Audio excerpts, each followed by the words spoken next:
Jadi lembaga seperti IARFC. Jadi mungkin bisa dijelaskan seperti apa dan kiprahnya jenengan sampai menjadi seorang perencana keuangan. Jadi seperti itu. Mohon dijelaskan pada teman-teman yang ada di sini, yang berada. Assalamualaikum Bapak-bapak Ibu.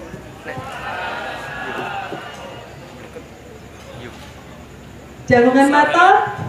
Mantap bro. Sesuai dengan pertanyaan Mas Taufik ya, IARFC ya.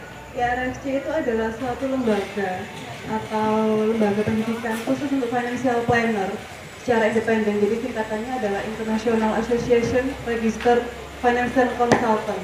Jadi asalnya dari Amerika. Kemudian di Indonesia itu CEO-nya adalah Aidil Akbar Majid. Kalau bapak-bapak ibu-ibu tahu, biasanya di Metro TV beliau itu menghandle acara Your Money. Itu adalah CEO-nya IARFC yang ada di Indonesia. Jadi di situ para alumni IARFC nantinya ada step by step-nya Mas Taufik ya. Nantinya bisa ke depannya bisa menjadi independent financial planner. Bisa menghandle klien atau perusahaan secara independen. Jadi tidak berada di bawah naungan perusahaan asuransi atau perusahaan manapun. Jadi sebagai konsultan lah istilahnya. Seperti itu. Termasuk yang ada di tulisan yang ada di nama lengkap jenengan. Jadi ada title RPP itu juga ya. Jadi RPP itu adalah gelar singkatannya adalah Register Para Planner. Jadi di situ ada levelnya. RPP adalah level basic, kemudian nanti ada level intermediate, kemudian nanti level advance. Selain untuk konvensional, IARFC juga ada untuk khusus perencanaan keuangan yang syariah. Seperti itu. Oke, terima kasih. Oke, terima kasih. Oke, selanjutnya kita masuk ke topiknya. Jadi agar teman-teman di sini atau para hadirin bisa lebih tahu seperti apa sih fungsi dari perencana keuangan. Jadi berhubungan dengan topik pada malam hari ini adalah cara cerdas mengatur keuangan usaha dan keluarga. Jadi di sini nanti Bu Median akan memberikan presentasi, ada beberapa slide yang akan memberikan wacana dan pengetahuan bagi kita, khususnya bagi para hadirin yang menjadi pelaku usaha UKM maupun keluarga itu sendiri.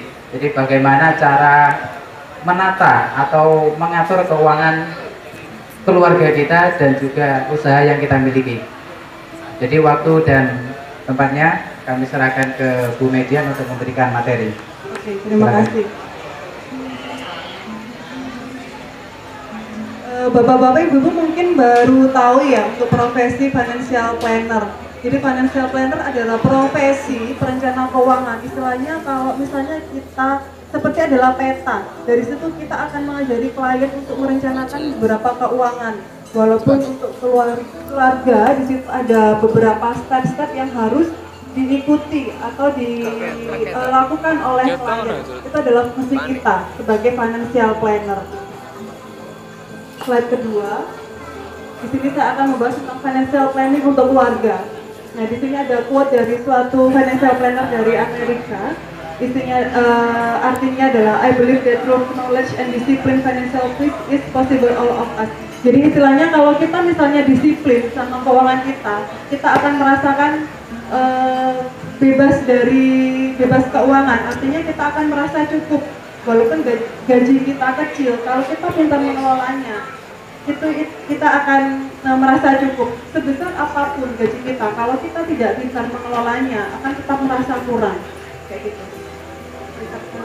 Nah, ini mungkin yang dihadapi bapak-bapak ibu sekalian kan, setiap bulannya bingung bagaimana menyiapkan rencana keuangan keluarga, kemudian gaji tiap bulan tidak pernah ada sisa, selalu habis di keperluan bulanan, kemudian gaji tiap bulan hanya numpang lewat aja dan merasa gaji tiap bulan tidak pernah cukup.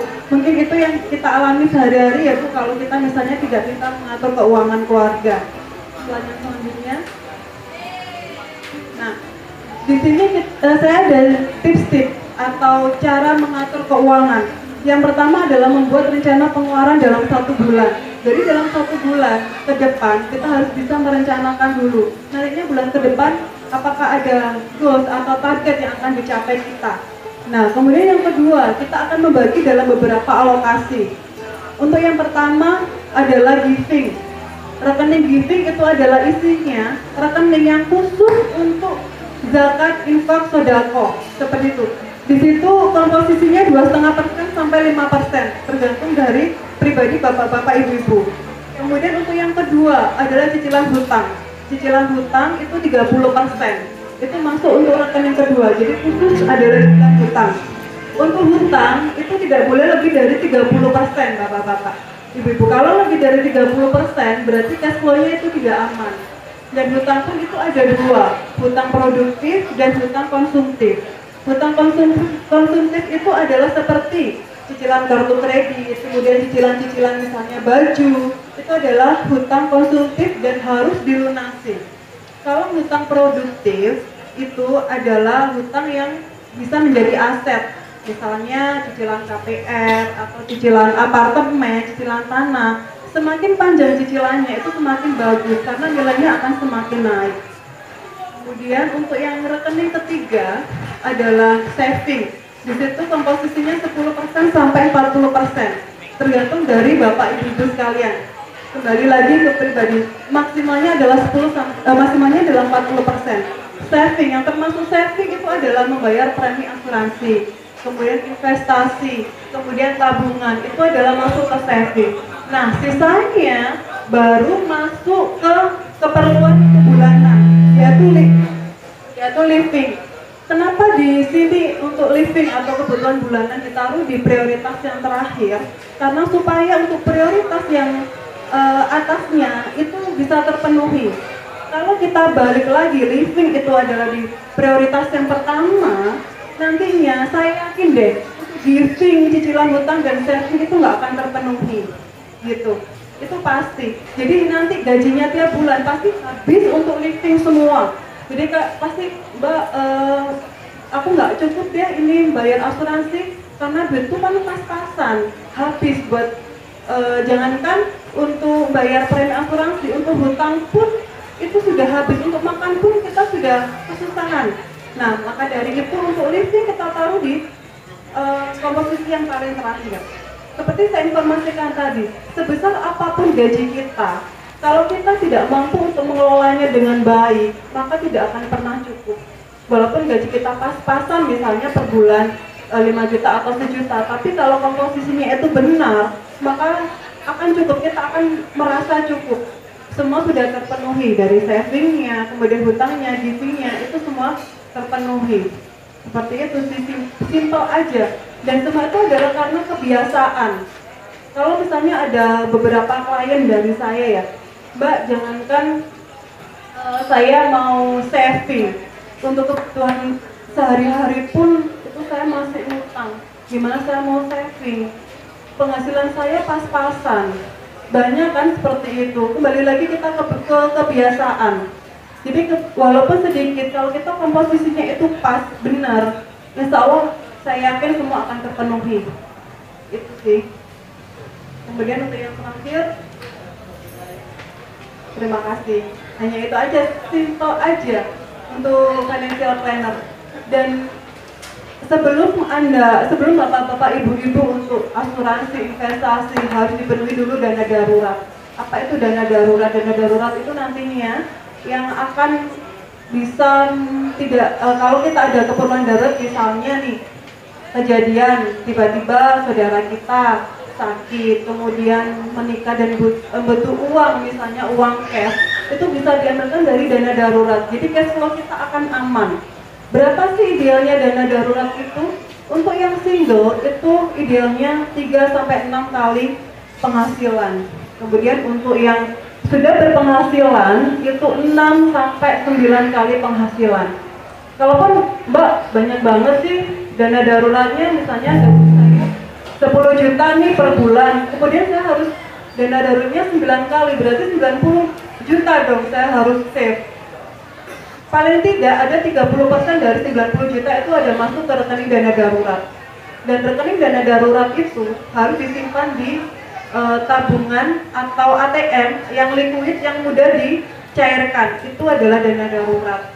harus ini sebelum Anda asuransi investasi, kalau belum ada dana darurat, ini jangan dulu. Jadi penuhi dulu dana darurat, baru kita lari ke asuransi investasi tabungan untuk masa depan. Kayak gitu. Mungkin ada pertanyaan Mas Taufik? Itu cukup dari saya sih untuk yang finansial keluarga. Oke. Dari teman-teman atau dari para hadirin yang ada di sini, jadi sebelum kita masuk ke materi yang lain atau pertanyaan yang lain, bisa dibuka tanya jawab dulu. Jadi nanti sebelum kita break, kita ada buka pertanyaan. Mungkin kalau ada yang ingin bertanya, saya beri 2 pertanyaan terlebih dahulu sesuai dengan materi yang dipaparkan oleh Bu Media. Oke, silakan.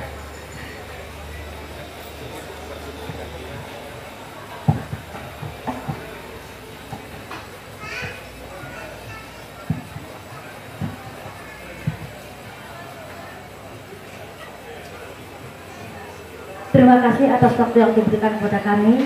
Saya Bu Lulu dari pendamping kelompok usaha bersama di Mondokan.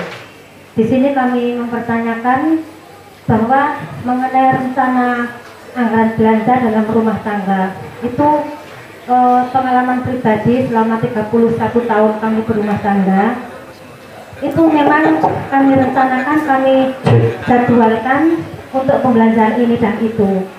Tapi di sini selalu ada hal-hal yang sifatnya mendadak, ya. Contoh dari yang sudah kami rencanakan mengenai belanja sehari-hari dan lain sebagainya, kebutuhan anak sekolah dan lain sebagainya. Tapi di sisi lain itu ada faktor-faktor yang memang atau suatu keharusan yang harus kita laksanakan. Seperti contoh, ada keluarga yang sakit, ada tetangga yang perlu dibesuk untuk ini dan itu, bayi, orang punya gawe dan lain sebagainya. Itu di luar jadwal kami atau di luar perencanaan kami. Dan untuk melaksanakan semua itu kami ingin dapat kritik dari panjenengan.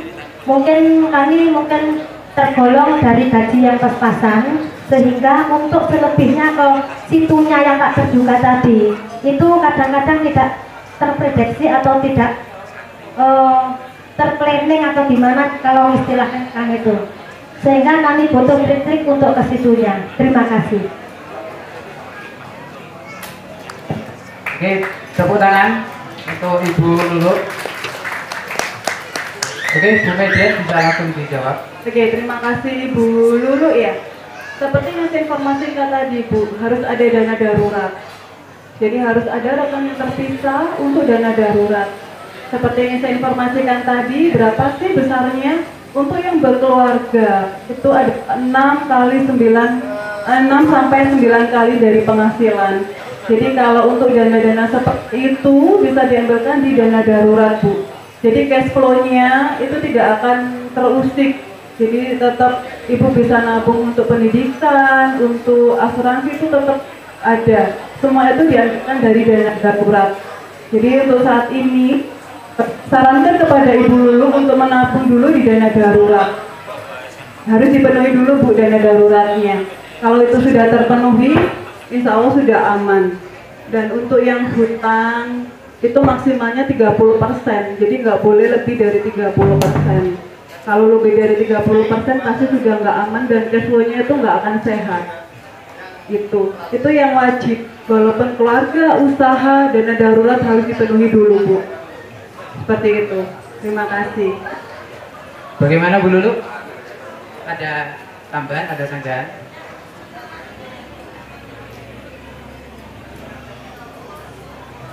Mungkin maksud saya tadi dengan saya menyertakan bahwa gaji pas-pasan, otomatis dana darurat kan itu belum ada. Nah dari itu saya minta trik, mungkin ada trik lain selain dana darurat tadi. Itu yang saya maksud, maaf. Tipsnya tadi tetap membagi dari beberapa alokasi yang seperti saya informasikan tadi Bu. Walaupun gajinya pas-pasan, untuk komposisinya itu kan dari minimalnya sampai maksimal itu kan tergantung dari pribadi masing-masing. Jadi dari situ harus dibagi beberapa rekening. Untuk tips dari saya ya Bu ya, jadi untuk GIVI itu 2,5% sampai 5% itu ditaruh di rekening giving, khusus giving. Jadi kalau infak, sedekah diambilkan dari rekening giving.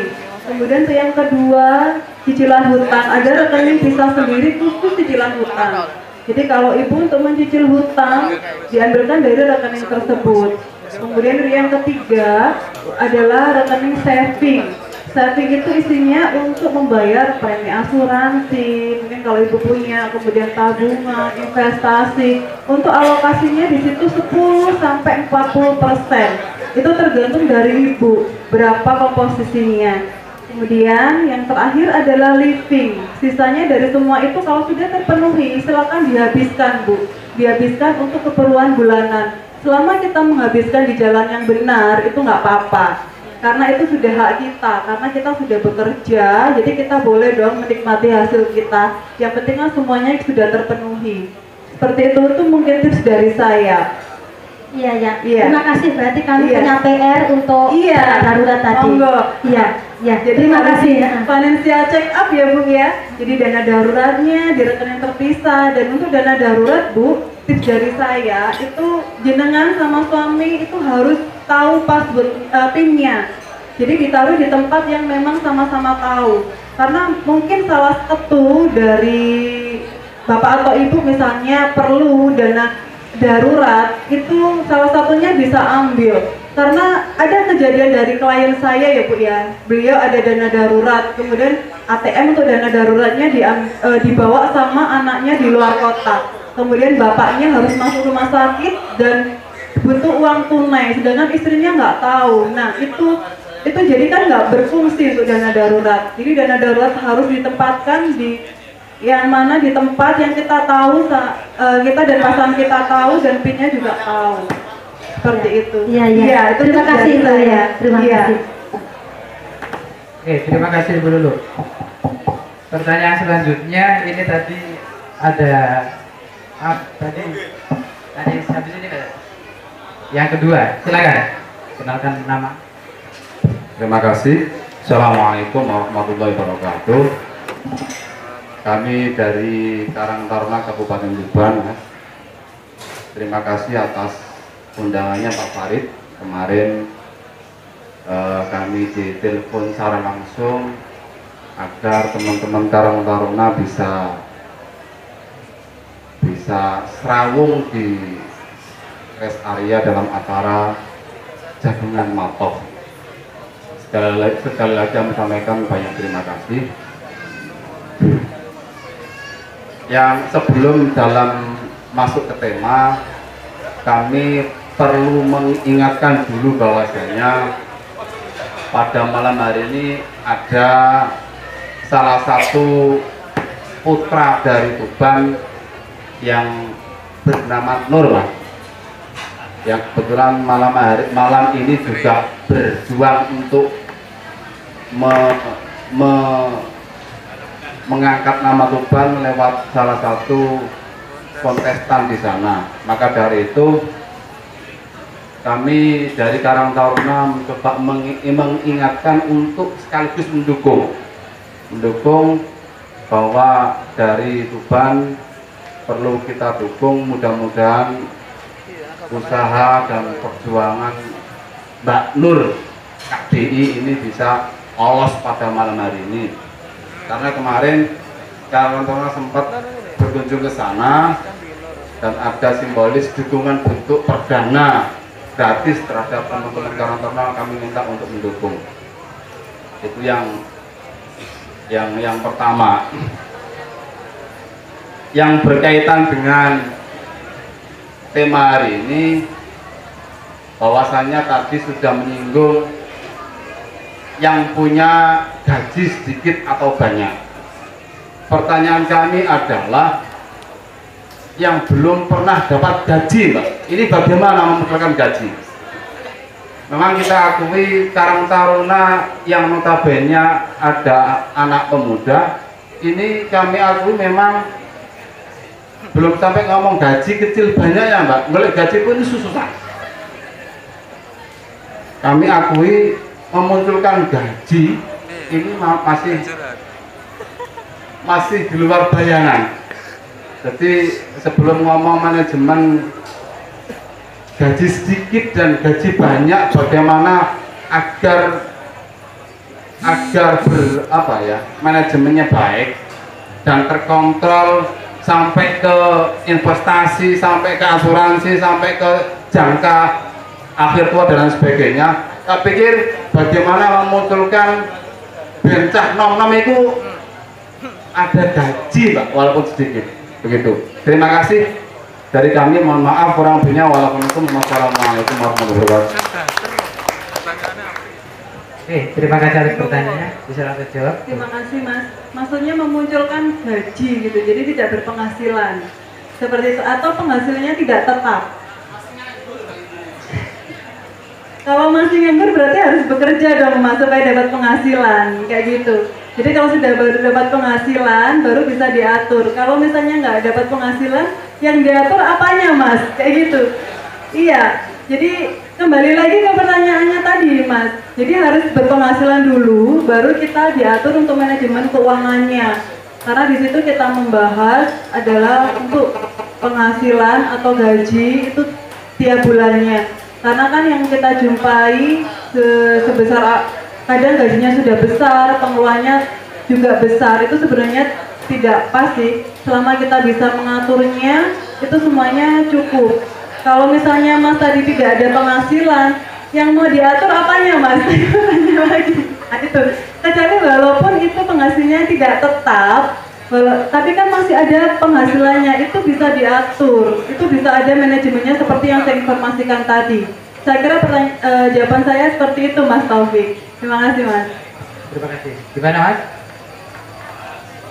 Berarti sebenarnya kembali lagi ke pribadi masing-masing Mas? Ya benar. Oke. Ini yang terakhir Pak ya. Sebelum sesi selanjutnya, setelah ini kita break, ada musik. Setelah itu bisa dilanjutkan pertanyaannya. Manajemennya itu pasti semua akan terpenuhi. Kan untuk persentasenya tergantung dari pribadi kita masing-masing kan Pak. Ya kan, dari situ. Kalau tips dari saya itu membagi dari beberapa rekening. Walaupun gajinya pas-pasan, kalau memang dia porsinya itu benar, itu pasti bisa. Untuk dana darurat tadi, kenapa harus ada dana darurat 9 kali gaji? Kan di situ saya informasikan tadi minimalnya 30% dari total dana darurat yang dibutuhkan. Itu memang harus ada dana darurat supaya apa? Cash flow-nya itu tidak amburadul, jadi tetap sehat. Karena kalau kita biasanya kalau gaji pas-pasan, misalnya bulan ini cash flow-nya bagus, kemudian bulan depan ada saudara yang sakit, kemudian ada menikah atau bowo ya Pak istilahnya, itu kan bisa diambilkan di dana daruratnya. Itu nggak harus dipenuhi langsung, tapi bisa dicicil untuk khusus rekening dana darurat. Itu kembali lagi kita ke kebiasaan ya Pak. Kalau kita tidak membiasakan untuk manajemen, tidak akan bisa. Gitu, kembali lagi ke pribadi masing-masing. Karena di sini saya sudah informasikan porsi-porsinya, dan tips dari saya itu adalah membagi dari beberapa rekening. Itu sih Pak. Karena menurut saya financial planning atau financial planner itu tidak hanya untuk masyarakat yang high end atau orang-orang kaya, justru menengah ke bawah itu yang butuh sekali financial planning atau manajemen keuangan. Karena apa? Karena asetnya sedikit, gajinya pas-pasan. Kalau tidak di manajemen dengan bagus, bagaimana dia bisa menabung untuk masa depannya? Gimana dia bisa saving? Gimana dia bisa menyicil hutangnya? Kalau mungkin untuk yang high end, bolehlah mungkin karena asetnya dia banyak, tetap perlu, tapi nggak apa-apa kalau misalnya dia kayaknya belum perlu karena asetnya banyak, nggak apa-apa. Tapi kalau menengah ke bawah dengan gaji pas-pasan, itu harus ada manajemen atau ada financial planningnya. Itu sih Pak dari saya. Kemudian untuk yang pertanyaan kedua, untuk yang konsumtif, hutang yang konsumtif itu seperti kartu kredit, itu harus dilunasi. Bagaimana caranya? Itu harus dilunasi, karena kalau hutang konsumtif itu dia dilunasi, cash flow-nya tidak akan sehat. Makanya kita harus bisa membedakan antara mana sih kebutuhan dan mana keinginan. Kalau kita membeli baju dengan kita membeli beras, itu untuk yang membeli baju adalah keinginan ya Pak. Kemudian untuk berasnya adalah kebutuhan. Kita harus bisa membedakan itu. Kalaupun semua sudah terpenuhi dari manajemen tadi seperti saving dan sebagainya, cicilan hutang, silakan untuk shopping dan sebagainya, sisanya dihabiskan saja. Karena kan saya sudah melakukan kewajiban saya, hutang sudah saya penuhi, saving sudah ada, giving sudah saya penuhi, semua sudah saya penuhi, sisanya ya untuk kebutuhan sehari-hari atau untuk shopping itu. Jadi kita harus membedakan mana yang keinginan dan yang mana kebutuhan. Itu kembali lagi ke pribadinya masing-masing. Harus bisa. Kalau kita mau menyiapkan untuk masa depan, harus bisa membedakan mana yang harus diprioritaskan dulu, mana yang tidak. Itu. Yang ketiga, hutang. Untuk manajemen hutang. Untuk manajemen hutang itu maksimalnya 30%. Hutang produktif dan hutang konsumtif. Hutang konsumtif itu harus dilunasi, nggak boleh nggak dilunasi. Kalau hutang produktif seperti cicilan KPR, rumah, apartemen, atau tanah yang nantinya berupa jadi aset, semakin panjang itu nggak apa-apa, kan semakin bagus karena nilainya akan semakin naik. Yang termasuk hutang produktif itu tadi, yang termasuk hutang konsumtif adalah kartu kredit. Kartu kredit itu harus dilunasi Pak. Bagaimana caranya itu harus dilunasi, nggak boleh karena kartu kredit adalah bunga berbunga. Kalau nggak cepat-cepat dilunasi, akan ada bunga lagi dan akan semakin numpuk, kayak gitu. Seperti itu Pak. Apakah sudah puas dengan jawaban saya? Yang mana?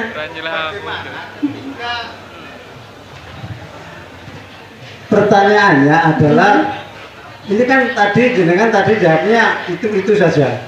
Pertanyaannya kan tadi bagaimana dengan mereka yang gajinya setara UMR, sedangkan kebutuhan anaknya banyak dan hampir tiap bulan itu minus.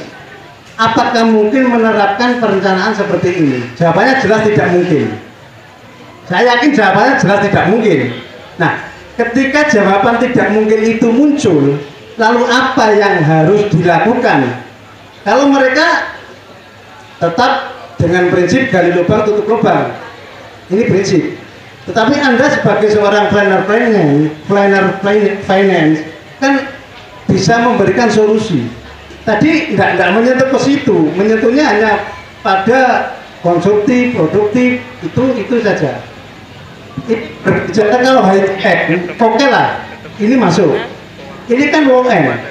Kalau low end, saya yakin mereka tidak akan mampu menerapkan hal seperti ini, karena antara pemasukan dan yang harus dikeluarkan untuk kewajibannya, ini untuk kewajiban bukan untuk konsumtifnya, itu sangat jomplang.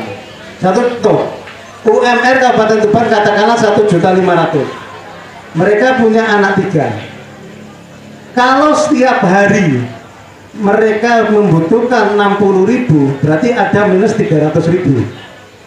Nah, bagaimana memplanning hal semacam ini supaya 300.000 ini tidak sampai minus? Ini kan belum terjawab tadi. Kalau jawabannya kerja, ya kerja, sudah diupayakan, gajinya sudah ada. Apakah kemudian harus memotong makannya yang medianya sehari 3 kali harus sehari 2 kali? Ataukah kalau masak hari ini 1 kilo besok hanya setengah kilo? Ini kan butuh perencanaan juga. Kalau perencanaan yang ada uangnya saya pikir mudah, semua orang bisa. Apalagi untuk menghabiskan sangat gampang. Ini tidak ada uangnya minus gitu loh. Terima kasih. Oke, terima kasih. Maksudnya saya tahu. Dari situ kan kita bisa financial check apa? Minusnya itu dari mana? Dari situ kan bisa ketahuan. Saya tadi informasikan sekecil apapun, kalau misalnya itu di manajemen dengan baik, itu nggak akan minus. Kalau misalnya dia gali lubang tutup lubang, berarti itu adalah cicilan hutangnya itu udah lebih dari 30%. Seperti saya informasikan tadi kan, jangankan Mbak dana darurat, makan pun aja saya susah. Berarti di situ ada beberapa yang harus diperbaiki. Itu sih Pak. Jadi tetap membutuhkan manajemen keuangan. Jadi di sini itu tidak hanya berlaku untuk high end, high low juga berlaku. Walaupun gajinya 1 juta, kalau dia manajemennya bagus, itu nggak akan minus, semua akan tercukupi. Seperti itu Pak. Kalaupun dia jangankan badan itu semua akan minus, berarti itu pengelolaannya dia nggak bagus. Itu berarti dari waktu terima gaji semuanya dihabiskan dari untuk makan, tidak ada yang saving dan sebagainya. Makanya itu untuk living itu saya taruh di prioritas yang bawah, supaya apa? Supaya nanti yang saving dan sebagainya itu bisa terpenuhi. Kan komposisinya tergantung dari gaji masing-masing Pak. Di situ kan informasinya kan 10-40%, ya tergantung, harus 40% berapa gajinya diambilkan dari situ sih. Kalaupun sampai minus berarti ya pengelolaannya atau cash flow-nya berarti nggak sehat. Itu aja. Bukan karena apanya, karena manajemennya dia nggak bagus. Itu gajinya 1 juta, kalau memang dia pintar mengelolanya itu akan cukup 1 bulan. Kalaupun sampai minus, sampai gali lubang tutup lubang, berarti ya manajemennya nggak bagus, cash flow-nya dia nggak sehat karena hutangnya lebih dari 30%. Seperti itu sih Pak jawaban dari saya. Oke, terima kasih. Tepuk tangannya mana? Oke, jadi begini Pak, fungsi dari financial planner tadi, jadi menurut Bu Median ketika saya bercakap-cakap tadi, memang adanya tatap muka ketika ada seorang klien mempunyai masalah. Nah, masalah itu digali ketika bertatap muka, ada kelas khusus. Jadi di situ nanti akan digali permasalahannya apa. Benar, karena seperti itu. Biasanya kalau saya melakukan financial check up, di situ akan pengeluarannya per bulan, di situ akan tahu, oh ngopi Starbucks 100.000, itu hampir tiap hari 100.000. Kalaupun itu bisa saya pangkas, Starbucksnya diganti Pak, nggak usah ngopi di Starbucks, di warkop aja 3.000, kan bisa dialihkan ke investasi, kan bisa dialihkan ke saving, kayak gitu. Jadi kalaupun cash flow-nya minus, berarti ada sesuatu yang harus diperbaiki. Jangan disalahkan gajinya, itu yang salah adalah manajemen kitanya, seperti itu Pak. Jadi bisa nanti Mbak, Iya. ketika apa nanti coba disimulasikan ada financial check up. Iya, financial check up. Jadi saya untuk klien saya itu nggak semuanya high end ya Pak. Saya juga pernah dapat klien dengan gaji 5 juta, tapi dia, Mbak saya mau beli rumah seharga 500 juta, Mbak saya mau beli mobil berapa tahun lagi senilai seperti itu kita semua bisa hitungkan karena dari financial check up-nya. Karena parkir misalnya per hari 10.000, kalau misalnya dikalikan 30 jadi 300.000. Kalau ada alternatif lain dari biaya parkir pun itu kita bisa alihkan ke saving. Seperti itu yang saya lakukan sih Pak. Kemudian dari situ muncul ngopi seperti kongko nongkrong. Di situ kan tahu ngopinya berapa Mas, 50.000 Mbak sekali ngopi, 2 hari sekali, sebulan berapa, kita pangkas di situ. Yang memang tidak perlu, itu nggak perlu dilakukan. Karena apa? Kembali lagi ke goalsnya. Katanya Masnya pengen beli rumah, oke, Starbucksnya dihilangkan dulu, atau Starbucksnya nggak 2 hari sekali, sebulan sekali boleh lah Starbucks, karena di situ bisa dialihkan ke saving dan sebagainya. Seperti itu sih Mas. Terima kasih Bu. Iya. Oke, kita tadi ada yang mau tanya lagi, silakan Bu. Bentar ya. Perkenalkan nama. Assalamualaikum warahmatullahi wabarakatuh. Perkenalkan nama saya Dian.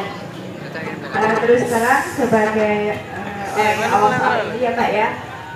Saya pertama kali tahu soal pekerjaan financial planner itu ketika saya mengenal Mbak Limina Hanamto. Ya, dari situ saya juga akhirnya kenal Mas Aidil Akbar, terus sering mengikuti mereka juga di Twitter. Kadang saya juga mengikuti kuliah Twitter mereka. Cuman kadang ketika saya mau tanya, saya kayaknya mending disimpan dulu. Ketika disimpan terus sekarang malah bingung. Yang saya tanyakan, untuk saving kan tadi alokasinya 10-40% ya. Nah di sini saving itu meliputi juga kalau misalnya sudah untuk berkeluarga adalah dana untuk pendidikan anak. Sedangkan dana pendidikan anak itu sekarang tambah tinggi.